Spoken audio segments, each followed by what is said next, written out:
Biology axis channel में आपका स्वागत है। मैं हूं एस के सिंह और आज आपके बीच जैसा कि हम लोग 12th का रिवाइज कर रहे हैं और बायोलॉजी एक्सिस चैनल के माध्यम से आपको रिवाइज करने का मौका भी मिल रहा है। बिहार के तमाम छात्रों के लिए मैं 12th का इम्पोर्टेंट क्वेश्चन का सीरीज लेके आया हूं, जिसमें प्रत्येक चैप्टर से 12th में 16 चैप्टर है, 16 चैप्टर है और प्रत्येक चैप्टर से हम 10 क्वेश्चन पढ़ाते हैं और उसी 10 क्वेश्चन से एग्जाम में भी आता है। तो चूंकि पिछले 10 वर्षों का अनुभव मेरे पास है और इससे जुड़ा हुआ बहुत सारा प्रश्न जो है एग्जाम में आए हैं, तो इसीलिए हम हर चैप्टर से 10 ही क्वेश्चन पढ़ाते हैं और 16 चैप्टर है, कुल मिला के 160 क्वेश्चन हम पढ़ाते हैं, जिसमें से पिछले दिनों हम लोगों ने 50 क्वेश्चन को पढ़ चुके हैं और जितने भी पार्ट है प्रत्येक पार्ट में हम 5 क्वेश्चन ही पढ़ाते हैं। तो 5 क्वेश्चन जो पढ़ते हैं आप लोग, उसी में से आपका क्वेश्चन आता भी है। तो कुल मिला के अब तक हम लोगों ने 50 क्वेश्चन पढ़ लिए हैं, जो चैप्टर 5 तक था जो हम समाप्त कर चुके हैं। अब तक आपने पिछला वीडियो अगर नहीं देखा है तो पिछला वीडियो 10 शॉर्ट्स है, 10 शॉर्ट्स को देखेंगे। आज हम लोग 11वां शॉर्ट में आए हैं, जिसमें चैप्टर 6 से हम लोग बात करेंगे। चैप्टर 6 में जो पहला क्वेश्चन है उस क्वेश्चन पे हम लोग चर्चा करेंगे। क्वेश्चन है कि what is DNA fingerprinting. DNA fingerprinting से आप क्या समझते हैं?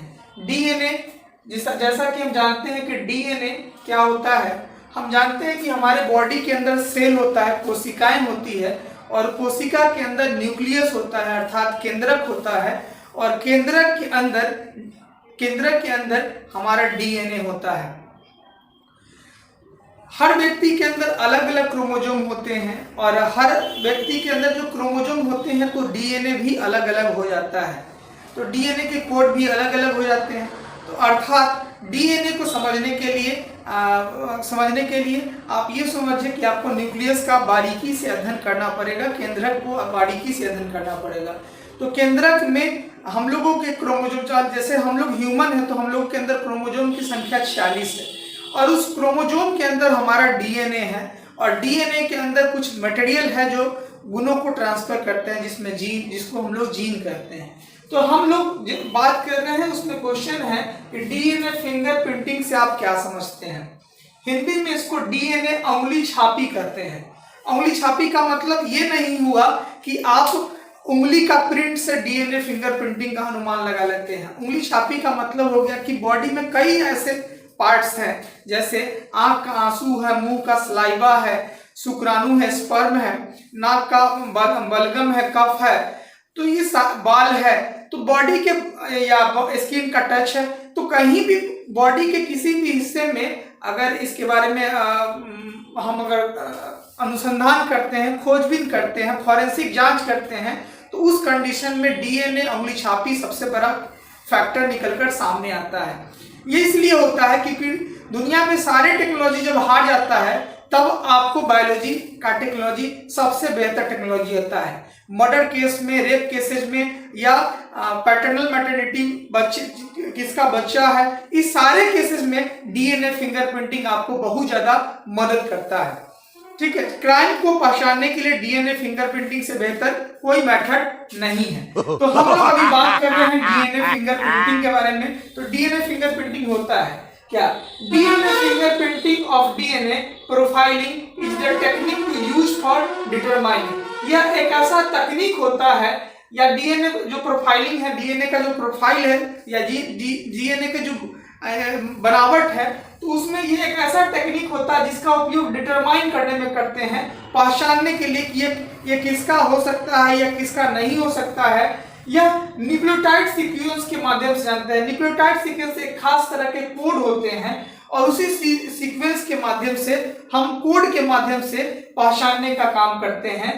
सर्टेन एरिया ऑफ डीएनए, किस एरिया का डीएनए होगा, which are unique to each individual, जो कि प्रत्येक व्यक्ति में यूनिक होता है, अलग होता है। कोई भी व्यक्ति होगा, किसको छोड़कर, तो केवल जो है अगर वो मोनोजाइगोटिक ट्विन होगा, एक ही अंडाणु से उसका अगर निर्माण हुआ होगा और जुड़वा बच्चे होंगे, तो उसको छोड़कर बाकी जितने भी ऑर्गेनिज्म होंगे या जितने भी, अगर जुड़वा बच्चा है और दोनों डाइजेगेटिव ट्विन है, मतलब एक फीमेल में यूटेरस में 2 यूटेरस, फीमेल के एक यूटेरस है, उसमें 2 फॉलोपियन ट्यूब है। तो एक में अगर ओवम है और दूसरे में अगर दोनों में अलग अलग स्पर्म फ्यूज कर रहा है तो उसको डाइजाइगोटिक ट्विन बोलते हैं। लेकिन एक ही ओवम में 2 स्पर्म फ्यूज कर रहा है तो उसको हम लोग मोनोजाइगोटिक ट्विन करते हैं। तो मोनोजाइगोटिक ट्विन के कंडीशन में अगर फ्यूज करता है तो फ्यूज करने के कंडीशन में यही एक एक्सेप्शन है, अपवाद है, जहां पे पहचाना नहीं जा सकता है।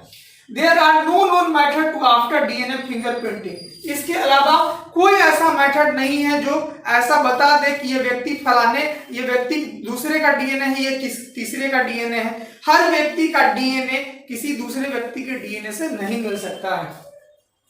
It remains the same in every cell, tissue और ऑर्गन और पर्सन। यह एक व्यक्ति में, एक कोशिका में, एक अंग में, एक ऊतक में और सभी में क्या होता है, ये सेम होते हैं। लेकिन कहा यह जाता है किसमें, केवल मोनोजाइगोटिक को छोड़कर। लेकिन बाकी जितने भी ऑर्गेनिज्म होंगे उसके सेल और बाकी में आपको अंतर देखने को मिल जाएगा। एक व्यक्ति थे जिनका नाम था जेफरी ने 1985 ईस्वी में इसकी खोज की थी, डीएनए फिंगरप्रिंटिंग के बारे में खोज करने का काम किए थे।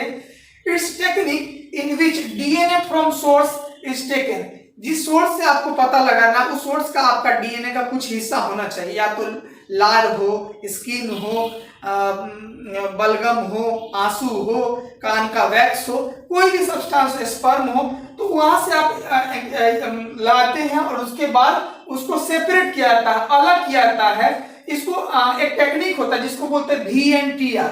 VNT का आर का मतलब होता है variable number of tandem repeat. कितने बार कोई कोड रिपीट किया है उस कोड के माध्यम से पता लगाया जाता है, आइडेंटिफाई किया जाता है। Are taken to split into a single strand. सारे को हम लोग टुकड़ों में तोड़ देते हैं। टुकड़े में टूटे हुए स्ट्रैंड के बाद डीएनए प्रोफाइल के माध्यम से हम लोग उसके बारे में पता लगाते हैं कि इसका कौन सा कोडिंग मैच कर रहा है। अब कोई कोडिंग, पूरा बॉडी का कोड है, अलग अलग कोड है, कोई ना कोई कोडिंग अगर मैच कर गया तो हम समझते हैं कि इसी से जुड़ा हुआ है। अगर कोड मैच नहीं किया, सपोज कर कोई व्यक्ति है उसका कोड नहीं मैच कर रहा, मतलब नहीं मैच कर रहा, वो उससे नहीं जुड़ा हुआ। लेकिन इसके अलावा जुड़वा नहीं हो, मोनोजाइगोटिक ट्विन जुड़वा नहीं हो, एक ही ओम से बनने वाला नहीं हो, अगर वो कितना भी अलग होगा उसके बारे में पता लगाया जा सकता है। आज के समय में जब जाते हैं आप आधार कार्ड बनाने के लिए तो आपका आंख का, आपकी स्किन का, आपकी उंगली का, पैर का, सबका पिक्चर लिया जाता है, स्ट्रक्चर लिया जाता है। यही एक मात्र ऐसा चीज है, प्रिंट है, जो एक व्यक्ति से दूसरे व्यक्ति का नहीं मिलता है। जैसे अंगूठा का निशान हो गया, आपकी उंगली का किसी दूसरे व्यक्ति से कभी मिल नहीं सकता है। तो ऐसे कंडीशन में डीएनए फिंगरप्रिंटिंग एक अच्छा मेथड साबित होता है। डीएनए फिंगरप्रिंटिंग का प्रयोग आप किस काम में कर सकते हैं? डीएनए फिंगरप्रिंटिंग का प्रयोग आप आइडेंटिफिकेशन में कर सकते हैं, पहचानने के लिए कर सकते हैं। किस चीज को पहचानने के लिए? तो क्राइम केसेस में पहचानने में कर सकते हैं कि कोई क्राइम हो गया, ठीक है, किसी का कोई क्राइम हो गया, रेप केसेस में पता कर सकते हैं, मर्डर केस में पता कर सकते हैं। अब ऐसा नहीं है कि चोरी हो गया, अब डीएनए फिंगरप्रिंटिंग से आप पता लगाइए कि हमारा जनरेटर कौन चुरा के ले गया, तो ऐसा नहीं होता। आप किसी भी बड़ा क्राइम है जिसमें पुलिस केस बनता है, ऐसे क्राइम में क्योंकि इसमें खर्च भी ज्यादा लगता है, तो ऐसे केसेस में आप डीएनए फिंगरप्रिंटिंग का उपयोग कर सकते हैं। दूसरा है paternity maternity disputes. Paternity maternity का मतलब हो गया कि अगर कोई व्यक्ति है और कह सकते हैं कि कोई बच्चा को जन्म दिया हुआ, बच्चा कहीं रास्ते में मिला है और आप चाहते हैं कि उस बच्चे की ओरिजिनल फादर कौन है, मदर कौन है, तो इस कंडीशन में पैटर्निटी मैटरनिटी के लिए यह टेक्निक सबसे कारगर साबित होता है। दूसरा है क्लोज रिलेशन। कोई क्लोज रिलेशन के रिलेटिव कहता है कि हम उसके वंशज नहीं, तो ऐसे कंडीशन में क्लोज रिलेटिव को पहचानने के लिए आप पता कर सकते हैं ह्यूमन लिंकेज। एक व्यक्ति ह्यूमन, जैसे बंदर है, आदमी है, तो आदमी बंदर से कहा कि बंदर हमारे पूर्वज थे, कोई ना कोई कोड मिलता होगा, तो उस कोड से हम लोग कह सके कि ऐसा होता है कि डीएनए के माध्यम से जांच करने के बाद बता सकते हैं कि आदमी है, तो आदमी का वंशज जो है पहले वाला थे। तो इस कोड के माध्यम से हम लोग लिंकेज को पता करते हैं। इसके बाद माइग्रेशन का मतलब होता है जब कोई व्यक्ति एक जगह से दूसरे जगह चला जाता है, तो उसको माइग्रेशन करते हैं, हिंदी में उसको प्रवर्जन करते हैं। कोई बाहर से अपने यहाँ आ रहा है तो उसको कहते हैं ई माइग्रेशन, और जब अपने यहाँ से जाता है तो इमिग्रेशन के नाम से जाता है। तो इस माध्यम से आप पता लगा सकते हैं कि कौन वंशज कहाँ से बिलोंग कर रहा होगा, तो उस कंडीशन में डीएनए फिंगरप्रिंटिंग आपको मदद करता है। और स्पेसिफिक एलील होता है, जीन के अलग अलग फॉर्म को हम लोग एलील कहते हैं, और अलग एलील को जानने के लिए आपको डीएनए फिंगरप्रिंटिंग मदद करता है। ये क्वेश्चन आपको 5 नंबर में आते हैं, और ये क्वेश्चन बहुत VVI बन रहा है कि व्हाट इज डीएनए फिंगरप्रिंटिंग और इसका कौन कौन से एप्लीकेशन है, इसको हम लोगों ने देखा है। अब आगे बात करते हैं। क्वेश्चन नंबर 1 था, क्वेश्चन नंबर हम लोग 1 था, मतलब 51 था, और हम लोग अभी बात करेंगे 52 पर। 52 नंबर क्वेश्चन में क्या है उसको देखते हैं। 52 नंबर क्वेश्चन को देखने का कोशिश करते हैं। 52 नंबर क्वेश्चन में क्या है? 52 नंबर क्वेश्चन यहां से शुरू होता है, कह रहा है कि what is human genome project. Human genome project क्या होता है? ह्यूमन जीनोम प्रोजेक्ट को किसके नाम से हम लोग जानते हैं? ह्यूमन जीनोम प्रोजेक्ट है क्या? तो ह्यूमन मतलब होता है मनुष्य, जीनोम मतलब जीन से जुड़ा हुआ, प्रोजेक्ट मतलब हो गया किसी काम को लेकर हम कर रहे हैं, मतलब एक ऐसा स्ट्रेटेजी जिसके माध्यम से हम किसी चीज को प्रूव करने का काम करते हैं, तो एक प्रोजेक्ट हो गया। और mega project, human genome project को हम लोग मेगा प्रोजेक्ट या सबसे बड़ा प्रोजेक्ट क्यों करते हैं? इसी को हम लोग XGP के नाम से जानते हैं, ह्यूमन जीनोम प्रोजेक्ट को। It is called mega project. इसको हम लोग मेगा प्रोजेक्ट इसलिए भी कहते हैं क्योंकि XGP has 3×10⁹ base pair, and हम लोगों के अंदर जो ह्यूमन जीनोम प्रोजेक्ट कुल जीनों की संख्या है वो 3×10⁹ बेस पेयर होता है, and total cost of the project is 9 billion. और पूरे के बारे में अगर जानकारी प्राप्त करना किया गया तो उसमें कुल मिला के 9 बिलियन का खर्च आता है। If genome sequence is stored in books, अगर हम इस जीनोम प्रोजेक्ट को अगर किसी बुक में स्टोर करते हैं तो कह सकते हैं कि 3300 बुक छप जाएगा, और वो 3300 बुक जो होगा उसमें 1000 पन्ना वाला, 1000 लेटर वाला, 1000 पन्ना वाला और 10,000 लेटर वाला लगभग 3300 बुक छप जाएंगे। मतलब एक बड़ा मेगा प्रोजेक्ट इसलिए भी इसको कहा जाता है क्योंकि यह प्रोजेक्ट में इतना बुक, हम लोग के पूरे जीन पर काम हो रहा है, तो इतना बुक आपको छापिएगा तब जाके आदमी के सारे जीन पर काम हो जाएगा। अर्थात ह्यूमन के सारे जीन पर अगर काम होने लगे तो क्या पॉसिबिलिटी है?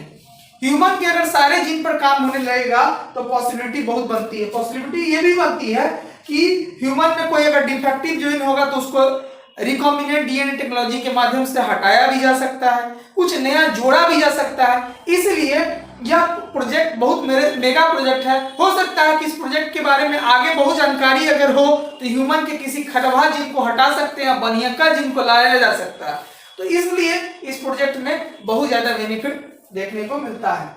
It needs generations of high computations devices for data storage. क्योंकि ये बड़ा प्रोजेक्ट है तो इसको स्टोर करने के लिए भी आपको बड़े से डाटा की जरूरत होती है, बड़ा सा स्टोरेज सिस्टम करना होगा। जीबी नहीं, टीबी नहीं, मेगा, बहुत मतलब बड़ा से बड़ा जो हो सकता है उसमें आपको स्टोर करके रखने का, इसलिए इतना खर्च पड़ जाता है इसका। और इसमें कई देशों ने इसमें पार्टिसिपेट किया और यह प्रोजेक्ट आज आपके सामने है और इस पे हर जीन पर काम जारी भी है। क्वेश्चन नंबर आता है 53। क्वेश्चन नंबर 53 को हम लोग देखते हैं। 53 में क्वेश्चन में क्या कहता है? 53 नंबर क्वेश्चन क्या कहता है? 53 नंबर क्वेश्चन ये क्वेश्चन है। इस क्वेश्चन में क्या है कि डिफाइन जीन, जीन क्या होता है? तो gene is the segment. Gene सबसे पहले एक सेगमेंट का मतलब होता है टुकड़ा होता है। जीन क्या होता है? जीन छोटा चीज है और डीएनए बड़ा चीज है। तो बड़ा चीज में से कोई चीज छोटा निकालते हैं तो वह जीन होता है। जीन के माध्यम से ही एक व्यक्ति का गुण दूसरे व्यक्ति में जड़ आता है। मतलब जीन हमारे गुण को ढोने का काम करता है। अर्थात हमारा बॉडी है, बॉडी में क्रोमोजोम है, 46 क्रोमोजोम है, जोड़ा में 23 क्रोमोजोम है और उस 23 क्रोमोसोम के अंदर डीएनए है, और डीएनए के अंदर गुणों को ले जाने के लिए जो काम करता है उसका नाम जीन है। जीन अर्थात एक सेगमेंट है, टुकड़ा है डीएनए का, जिसको हम लोग डीऑक्सीराइबोन्यूक्लिक एसिड कहते हैं। डीएनए का फुल फॉर्म होता है दैट कोड फॉर, जो कोड करने का काम करता है आरएनए के लिए, मतलब राइबोन्यूक्लिक एसिड के लिए। इसके माध्यम से तो देयर बाय पॉलीपेप्टाइड के माध्यम से, पॉलीपेप्टाइड के माध्यम से कोड करने का काम करता है, यही जीन कहलाता है। जीन ही है जो हमारे फादर मदर, पैटर्नल या मैटरनल, दादा दादी नाना नानी, इन गुणों को हम लोगों तक लाने का काम करता है। अब हम लोग क्वेश्चन नंबर 53 देख लिए, क्वेश्चन नंबर 54 को देखेंगे। क्वेश्चन नंबर 54, क्वेश्चन नंबर 54 है यहाँ पर। इस क्वेश्चन को हम लोग देखने जा रहा है। क्वेश्चन क्या कर रहा है कि बैक्टीरियोफेज क्या होता है। A virus that infect a bacteria, जब एक वायरस या वायरस का समूह बैक्टीरिया को इन्फेक्ट करता है, प्रभावित करता है, तो इसी प्रक्रिया को हम लोग बैक्टीरियोफेज के नाम से जानते हैं। तो बैक्टीरियोफेज एक ऐसी प्रक्रिया है जिसमें इन्फेक्ट होता है कौन, जिसमें प्रभावित होता है कौन, तो प्रभावित होने का काम जो होता है वो बैक्टीरिया होता है।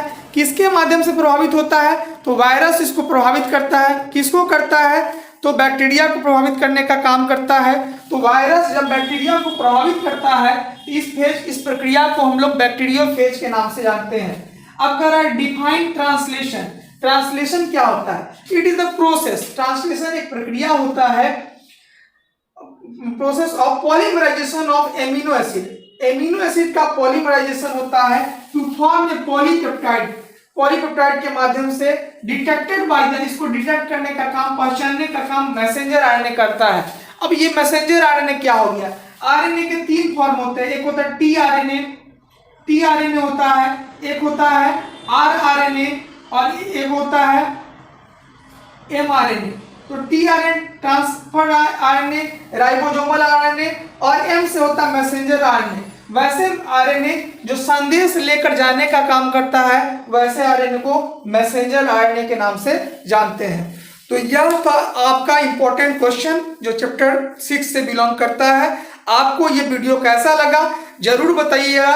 आने वाले जितने भी वीडियो होंगे वह इंपॉर्टेंट होंगे और आप देखना ना भूलें, क्योंकि यह सारे वीडियो आपके लिए और आप पूरे बिहार के सभी जिलों के छात्रों के लिए बहुत ज़्यादा इंपॉर्टेंट है। इसलिए आने वाले वीडियो के लिए देखना ना भूलें, दोस्तों के बीच में शेयर करें, लाइक करें और साथ ही साथ बेल आइकन जरूर दबा दें, क्योंकि प्रत्येक दिन जिस दिन आपको जिस समय आएगा आपको उसी समय ये देखने को मिल जाएगा। Thank you for watching me biology axis. आप तमाम बिहार के छात्रों को पुनः धन्यवाद करता है जिन्होंने अपार प्यार और स्नेह बनाए रखा है। Thank you.